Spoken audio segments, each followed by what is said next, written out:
अब हम करेंगे सेक्सुअल डिसऑर्डर्स। ठीक है, पहले हम पढ़ेंगे जेंडर आइडेंटिटी डिसऑर्डर। तो जेंडर क्या होता है कि एक जो भी व्यक्ति है उसको लगे कि वो या तो फीमेल है एंड मेल है, ठीक है, और अगर वो मेल है तो उसके पास सेम एनाटॉमिकल सेक्स ऑर्गन्स होने चाहिए, ठीक है। अगर उसके पास पीनिस है तो वो मेल जैसा फील करना चाहिए, अगर बस विजाइन है तो उसे फीमेल जैसा फील करना चाहिए। हाउएवर कभी कभार क्या होता है कि मिसमैच हो जाता है कि उसका एनाटॉमिकल सेक्स कुछ और है, he is a boy by anatomy, पर उसकी फीलिंग्स एकदम फीमेल जैसी है, मतलब इट्स अ मिसमैच, ठीक है। तो types of gender identity disorders होते हैं। पहला होता है ऑफ चाइल्डहुड। कब मैनिफेस्ट करेगा ये? प्री स्कूल में। तो जो बच्चा है वो क्या करेगा कि वो ड्रेस पहनेगा या फिर एक्टिविटीज़ करेगा जैसे अपोजिट सेक्स की। फॉर एग्जांपल कोई मेल चाइल्ड है, वो फ्रॉक पहन रहा है, डॉल से खेल रहा है, और उसके साथ के जो लड़के हैं अगर वो किसी और चीज़ से खेल रहा है उससे उसको नफरत हो रही है, मतलब कि उसको रिजेक्ट कर रहा है, ठीक है। The child expresses the desire to be of opposite sex and rejects the behavior, attire and attributes of his anatomical sex, ठीक है। Usually there is no rejection of anatomical structures, बस उसको ये है कि मुझे उसका बिहेवियर नहीं चाहिए, अटायर नहीं चाहिए, मतलब मोस्टली जितना भी फिजियोलॉजी वो नहीं चाहिए उसको, एनाटॉमी से कोई फर्क नहीं पड़ता। If he has पीनस he will be happy, but he wants the attire behaviour of a girl, ठीक है। हाँ, तो ये बहुत ही स्मॉल माइनॉरिटी में प्रेजेंट होता है। एग्जाम्पल एक और ये है कि द चाइल्ड, मतलब कि माइनॉरिटी में एनाटॉमिकल सेक्स को भी वो रिजेक्ट कर देता है। तो जो चाइल्ड है he will assert that penis and testicles are disgusting, वो ऐसा सोचेगा, and will disappear with course of time, ठीक है। Then we have transsexualism. In adolescents and adults symptoms are quite similar to जो हमने ऊपर पढ़ा gender identity disorder of childhood. इसमें क्या है? डिजायर टू लिव, अगर कोई मेल है और वो चाहता है वो फीमेल की तरह रहे, desire to be of opposite sex, he is not comfortable with his anatomical sex and wants to change it, then it is transsexualism. तो उसका ट्रीटमेंट क्या होता है कि सर्जरी कर दो जेंडर ट्रांसप्लांट की, जेंडर चेंज की, या फिर ट्रीटमेंट दे दो, किसी और तरह का ट्रीटमेंट। और पेशेंट क्या बोलेगा कि I am a man trapped in body of women, ठीक है। तो ये किसी विमेन ने बोला होगा जिसका एनाटॉमिकल सेक्स विमेन है but she wants to be a man, ठीक है। और इसमें हमें क्या मिलता है? होमोसेक्सुअल ओरिएंटेशन मिलता है। The women will be interested in other females. Dual role transvestism, ठीक है। तो इसमें क्या होगा कि जो पेशेंट है वो अपोजिट सेक्स के कपड़े पहनना चाहेगा, ठीक है। ये एक टेम्परेरी फीलिंग है, उसको टेम्परेरीली अच्छा लगेगा, और ये कोई परमानेंट नहीं है। उसको ऐसा नहीं है कि मुझे अपना सेक्स चेंज करने की, मैं मेल हूँ तो I have to become female, ठीक है। And it does not lead to any sexual arousal, ठीक है। एक होता है फेटिशिस्टिक ट्रांसवेटिज्म, इसमें होता है सेक्सुअल अराउजल जब भी वो क्रॉस ड्रेस करता है या फिर अपोजिट सेक्स की ड्रेस पहनता है, ठीक है। ट्रीटमेंट क्या है कि जो चेंज करवाना चाहते हैं सेक्स, उनको रीअसाइनमेंट सर्जरी करवानी चाहिए, ठीक है। हाँ, तो इसमें यही होगा कि जितने भी एनाटॉमिकल स्ट्रक्चर्स होंगे वो हटा दिए जाएंगे, और जो अदर सेक्स है उसके जो ऑर्गन्स है वो रिकंस्ट्रक्ट किए जाएंगे, ठीक है। Then we have sexual orientation. अच्छा हाँ, इसमें हार्मोनल ट्रीटमेंट भी देते हैं। Then we have sexual orientation. Disorders of sexual orientation क्या होते हैं, ठीक है। एक तो एक बात याद रखना कि homosexuality is not a disease, ठीक है, ओके। तो homosexuality is consider a normal variant if it is egosyntonic, that is individual accept his sexual orientation, ठीक है। उसको पता है कि मैं हूँ, अगर मैं गे हूँ तो मैं गे हूँ, अगर मैं लेस्बियन तो I am lesbian. However egodystonic homosexuality में क्या होता है कि जो पेशेंट है वो अपनी सेक्सुअल ओरिएंटेशन एक्सेप्ट ही नहीं करना चाहता, उसको बार बार चेंज करना चाहता है। फॉर एग्जाम्पल बहुत बार ऐसा होता है कि अगर कोई गे है तो ही डजंट वांट कि आप लोगों को पता चले he is gay, he wants to be in love with a female, he is forcing himself but he can not because he is a gay, मतलब कि उसकी ओरिएंटेशन ही वैसी है। जब ऐसा होता है तब उसको डिसऑर्डर कंसिडर कर देते हैं, ठीक है। डिसऑर्डर ऑफ सेक्सुअल रिस्पॉन्स, अब 4 फेजेस होती हैं, ठीक है। इसमें अब हम पहले पढ़ते हैं। फर्स्ट इज डिज़ायर, तो ये क्या है? डिज़ायर टू हैव सेक्स, ठीक है। और ठीक है, फिर हमारे पास आता है एक्साइटमेंट या अराउजल। तो इसमें क्या होगा? Penile erection and vaginal lubrication होगा। अदर्स में क्या आ सकता है, निपल इरेक्शन हो सकता है, इनलार्जमेंट ऑफ टेस्टिस हो सकता है, elevation of testis, engorgement and thickening of labia minora, clitoris and physiological changes, मतलब heart rate, BP and respiratory rate increase कर जाएगा। ठीक है, तो हमें ये पता चला। अब हम आते हैं, there is a associated subjective sense of pleasure. एक मिनट, जितना भी सेक्स से रिलेटेड प्लेजरेबल चीज़ है, जैसे भी प्रिपरेटरी फेज है, वो एक्साइटमेंट में आता है। ठीक है, so it is a subjective, ये लोगों के साथ चेंज कर सकता है। ठीक है, इन सब की डिजीजेस, हर एक स्टेज की डिजीज हम बाद में पढ़ेंगे। ठीक है, फिर हम आते हैं अनदर फेज, उसको कहते हैं प्लेटू फेज। ठीक है, ये एक सेपरेट फेज होती है जब इंटेंसिफाइड सेक्सुअल टेंशन आ जाती है एंड ऑर्गेज्म से जस्ट पहले। ऑर्गेज्म से जस्ट पहले जितनी भी इंटेंसिफाइड सेक्सुअल टेंशन होती है उसको प्लेटू फेज कहते हैं। ठीक है, एक्साइटमेंट फेज कितने देर के लिए होता है, several minutes to several hours. Then we have orgasm. ठीक है, ऑर्गेज्म क्या होता है, क्या होता है, peaking of sexual pleasure and the release of sexual tension. जो हमने प्लेटू पढ़ा था ना, उसको टेंशन को रिलीज कर देना एंड इजैकुलेशन ऑफ सीमेन। ठीक है, in females orgasm is characterized by involuntary contraction of lower third of vagina. ठीक है, और contraction of fundus towards the cervix.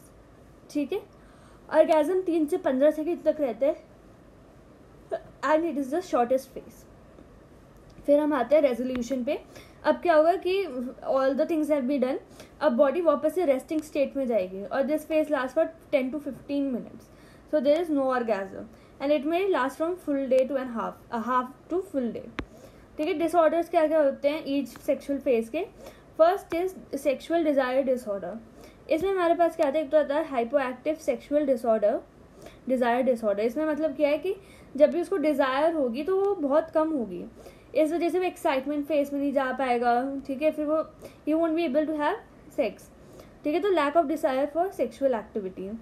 ठीक है, तो इसमें क्या होगा, और एक और होता है हमारे पास सेक्सुअल एवर्जन। इसमें क्या करता है, he try to avoid the sexual activity. Active aversion, जिसमें सेक्सुअल एक्टिविटी को अवॉइड करना चाहते हैं। तो इन दोनों के लिए हमारे पास जो ड्रग है दैट इज फ्लाइबेंसेरीन। ठीक है, बस इसका रिस्क क्या होता है कि ये हाइपोटेंशन कराता है, तो इसको कभी भी अल्कोहल के साथ नहीं देना है। Then we have disorders of excitement.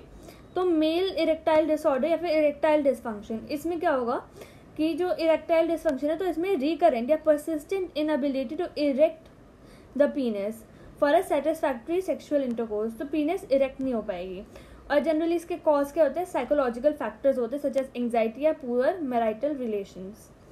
ठीक है, the presence of early morning erections, मतलब मॉर्निंग में उसको इरेक्शंस होंगे, आरईएम स्लीप में उसको इरेक्शंस होंगे। हमने पढ़ा था आरईएम स्लीप में होते हैं इरेक्शंस, नॉक्टर्नल इरेक्शंस होते हैं, पर उसको जब ज़रूरत है, जब सेक्स करना है तब उसका नहीं होगा। ठीक है, तो ये साइकोजेनिक के एग्जाम्पल्स हो गए, मतलब टाइप हो गया। इन्वेस्टिगेशन क्या कराएंगे, पेनाइल प्लेथिस्मोग्राफी करा सकते हैं, नॉक्टर्नल पेनाइल इंटुमिनेंस करा सकते हैं। ठीक है, to record nocturnal erections. Physiological causes क्या हो सकते हैं, वैस्कुलर, न्यूरोलॉजिकल लाइक एथेरोस्क्लेरोसिस या एनाटॉमिक ऑटोनॉमिक न्यूरोपैथी। ठीक है, ट्रीटमेंट में आते हैं तो हम ट्रीटमेंट में हम क्या देंगे, PDE5 इनहिबिटर जाते हैं, सिल्डेनाफिल, वायग्रा। इसमें क्या होता है कि blood flow to the penis enhance हो जाता है। ठीक है, अदर मेडिकेशन हम और क्या यूज़ कर सकते हैं, फेंटोलामीन यूज़ कर सकते हैं, क्योंकि ऑटोनॉमिक जो सिस्टमिक टोन है, सिंपैथेटिक टोन है, उसको कम कर देगा। तो कॉर्पोरा कैवर्नोसा थोड़ा रिलैक्स हो जाएगा। और उसके बाद हम क्या दे सकते हैं, इंजेक्टेबल एल्प्रोस्टैडिल क्या होता है, ये प्रोस्टाग्लैंडिन नहीं होता है, नेचुरली अकरिंग होता है। और प्रोस्टाग्लैंडिन नहीं क्या करेगा, vasodilation, that is the mechanism of action of erection of पीनस। ठीक है, तो इसको डायरेक्टली हम या तो कैवर्नोसा में इंजेक्ट कर सकते हैं या फिर इंट्रायूरेथ्रली दे सकते हैं। ठीक है, apart from medication psychotherapy also plays an important role. अब ये इंपॉर्टेंट है, ये होती है डुअल सेक्स थेरेपी या फिर सिंपल सेक्स थेरेपी। इसमें क्या होगा कि कपल है, इसमें हमें काउंसलिंग करनी है बोथ द कपल्स, मतलब दोनों मेल फीमेल इररिस्पेक्टिव की दिक्कत कैसे होगा। ठीक है, तो इसमें पहले तो हम क्या करेंगे कि फर्स्ट फेज होगा जहाँ पे हम कपल्स को सिखाएंगे कि अपना कम्युनिकेशन कैसे इम्प्रूव करो। ठीक है। थर्ड स्टेप होगा, सेकेंड स्टेप होगा कि हम उनको एक्सरसाइजेस सिखाएंगे विच increases sensory awareness. Sensory awareness मतलब कि जो नॉन मतलब जेनाइटल्स को छोड़ के जितने भी बॉडी पार्ट्स हैं वो एक दूसरे के टच करो, किसी का हार्ट टच करो, किसी के लेग्स टच करो, ठीक है, किसी की चेस्ट स्टमक टच करो। तो इसमें जो पेशेंट्स हैं उनको बोला जाएगा कि किस on each others body parts excluding the breast and genitalia. इसको क्या कहते हैं, सेंसेट फोकस एक्सरसाइजेस, ठीक है, सेंसेट फोकस एक्सरसाइजेस। और इसको और क्या कहते हैं, नॉन जेनाइटल सेंसेट फोकस, क्योंकि इसमें जेनाइटल्स नहीं है। अगले स्टेप में यही वाली एक्टिविटी जो है किस करने वाली, ये जेनाइटल्स एंड ब्रेस्ट पे करो।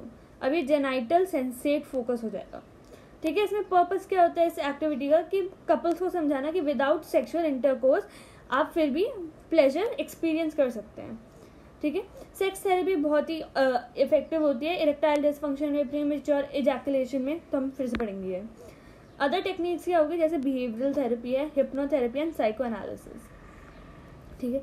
फिर हमारे पास आता है female sexual disorder,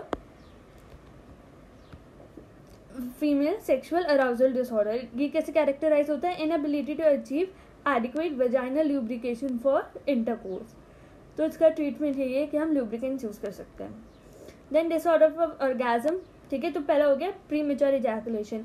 premature ejaculation कब कहते हैं, कि just after entering the vagina और before entering the vagina there is ejaculation and it is recurrent और परसिस्टेंट, ठीक है। So it is within approximately 1 minute following the vaginal penetration. फिर हम आते हैं कॉज ऑफ प्रीमेच्योर इजैकुलेशन में। Most common cause क्या है, साइकोजेनिक, हमने पढ़ा था, erectile dysfunction is also psychogenic. Treatment क्या है, ठीक है। पहले तो है स्क्वीज टेक्निक। स्क्वीज टेक्निक क्या है, कि जब भी जो मेल पार्टनर है उसको लगे he is going to ejaculate, जो फीमेल है वो ग्लैंड्स को स्क्वीज कर दे, जो कोरोनल ridge है ग्लैंड्स की उसको स्क्वीज कर दे, तो इनहिबिट हो जाएगी ejaculation. Stop and start technique, इसको सीमेंस टेक्निक भी कहते हैं, सीमेंस, ठीक है।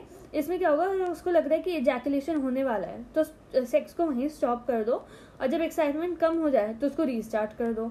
सेक्स थेरेपी भी हम दे सकते हैं लोगों में, ठीक है। फिर हम आते हैं SSRI, selective serotonin reuptake inhibitors, ये भी यूज कर सकते हैं हम, ठीक है। फिर हम आते हैं फीमेल ऑर्गेज्मिक डिसऑर्डर या फिर एनऑर्गेज्मिया। इसमें क्या होता है, रिकरेंट डिले और absence in orgasm in females, ठीक है। तो इसमें ऑर्गेज्म नहीं होगा and it is very common, मतलब common, and treatment involves again psychotherapy. Then फिर मेल सेम, रिकरेंट डिले और absence of orgasm in males less common होता है in comparison to females and it is again psychotherapy treated. Other क्या होता है disorders, पैरोनिया, ठीक है, पैरिन्यूरिया। इसमें क्या होगा कि जो मेन है और वेमेन है, either of them will have pain during sex, ठीक है, एंड इट इज रिकरेंट और persistent and it is genital pain, ठीक है। फिर हम आते हैं वेजाइनिस्मस में। वेजाइनिस्मस में क्या होगा, इनवॉलेंट्री मसल कंस्ट्रिक्शन होगा आउटर 1/3 वेजाइना का। हमने कहा था ना कि जब भी फीमेल्स को ऑर्गेज्म होता है तो वेजाइना कंस्ट्रिक्ट करती है, ठीक है, which makes penile insertion difficult. Vaginismus dyspareunia frequently occur together, ठीक है। Then we have nymphomania. Nymphomania क्या होता है, जब भी फीमेल के पास एक्सेसिव डिजायर होती है टू हैव सेक्स। और सेटाइरियासिस क्या होता है, जब मेल्स को ज़्यादा होता है सेक्स के लिए।